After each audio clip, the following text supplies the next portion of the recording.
CNN, ईरानी सैन्य commander Qasim Sulemani की कब्र के पास विस्फोटों में कम से कम 103 लोग मारे गए। ईरान के करमान शहर में मारे गए सैन्य कमांडर कासिम सुलेमानी के दफन स्थल के पास हुए दोहरे विस्फोटों में बुधवार को कम से कम 103 लोग मारे गए और 141 घायल हो गए, जिसे अधिकारियों ने आतंकवादी हमला बताया। राज्य टीवी ने कहा कि विस्फोट, जिनमें से कम एक बम के कारण हुआ था, अमेरिकी हवाई हमले में सुलेमानी की मौत की चौथी बरसी पर हुआ और इस क्षेत्र में तनाव बढ़ने की धमकी दी गई है, जो इजराइल की शुरुआत के बाद से बढ़ गया है। गाजा में हमास युद्ध, IRNA ने कहा, पहला विस्फोट सुलेमानी की कब्र से 2300 फीट 700 मीटर दूर था और दूसरा 0.6 मील 1 किलोमीटर दूर था जब तीर्थयात्री साइट पर गए थे। एक अन्य राज्य टेलीविजन चैनल IRNA ने बताया कि पहला विस्फोट सुलेमानी की कब्र के पास हुआ। सुलेमानी की मौत पिज़ो 405 कार के अंदर एक सूटकेस में रखे गए बम के कारण हुई थी और ऐसा प्रतीत होता है कि उसे दूर से विस्फोट किया गया था। ईरान के आंतरिक मंत्री अहमद वाहिदी ने कहा कि पहला विस्फोट अपराह्न 3 बजे हुआ। ईरान के राज्य समाचार चैनल IRIB के साथ एक साक्षात्कार के दौरान स्थानीय समय सुबह 6 बजे ET, वाहिदी ने कहा कि दूसरा अधिक घातक विस्फोट 20 मिनट बाद हुआ, जब अन्य तीर्थयात्री घायलों की मदद के लिए आए। अभी तक किसी भी समूह ने विस्फोटों की जिम्मेदारी नहीं ली है। ईरानी राज्य मीडिया पर पोस्ट किए गए वीडियो में विस्फोट के बाद इलाके में बड़ी भीड़ भागती हुई दिखाई दे रही है। फुटेज में खून से सने शवों को घटनास्थल से ले जाते हुए और बड़ी भीड़ के बीच से एम्बुलेंस को निकलते हुए भी दिखाया गया है। ईरान ने विस्फोटों के बाद गुरुवार को शोक दिवस की घोषणा की। पूर्व में ईरान के सबसे शक्तिशाली व्यक्तियों में से एक, Sulemani revolutionary guards Quds force के प्रमुख थे, जो एक विशिष्ट इकाई है जो ईरान के विदेशी अभियानों को संभालती है और अमेरिका द्वारा उसे एक विदेशी आतंकवादी संगठन माना जाता था।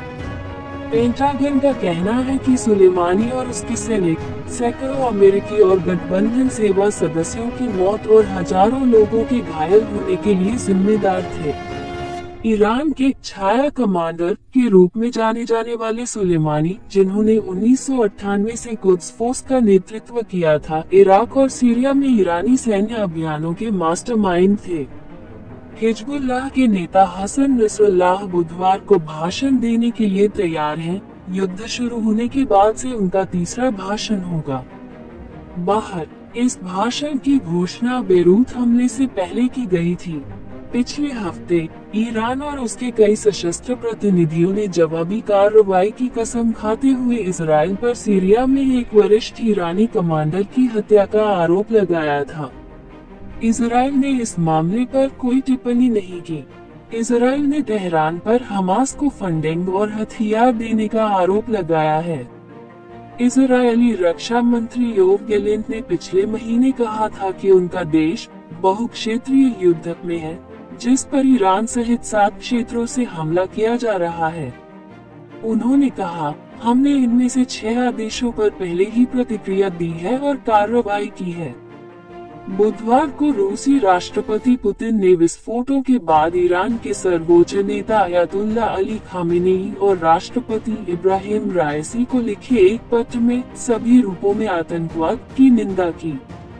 पुतिन, जो अंतर्राष्ट्रीय आपराधिक न्यायालय से गिरफ्तारी वारंट का विषय है, पर यूक्रेन में युद्ध के दौरान कीव और अंतर्राष्ट्रीय निकायों द्वारा कई आतंकवादी कृत्यों का आरोप लगाया गया है। संयुक्त राज्य अमेरिका ने भी हाल ही में मध्य पूर्व में अपनी सैन्य भागीदारी बढ़ा दी है। पिछले महीने एक हमले में 3 अमेरिकी सैनिकों के घायल होने के बाद सेना ने इराक में ईरान समर्थित कताइब हिजबुल्लाह और संबद्ध समूहों पर हवाई हमले किए थे। और पिछले हफ्ते अमेरिकी हेलीकॉप्टरों ने आग की चपेट में आने के बाद ईरान समर्थित हौथी विद्रोहियों की 3 नौकाओं को लाल सागर में डुबो दिया, जिससे उनमें सवार लोगों की मौत हो गई।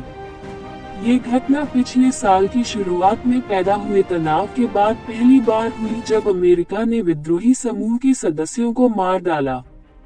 व्हाइट हाउस ने कहा कि वह व्यापक संघर्ष नहीं चाह रहा है। हाउथीस ने हमास पर इजराइल के हमले के जवाब में लाल सागर में व्यापारिक जहाजों पर कई हमले किए हैं, जिससे दुनिया की सबसे महत्वपूर्ण जलमार्गों में से एक में व्यापार बाधित हुआ है। CNN के नेक्टर गण ने रिपोर्टिंग में योगदान दिया।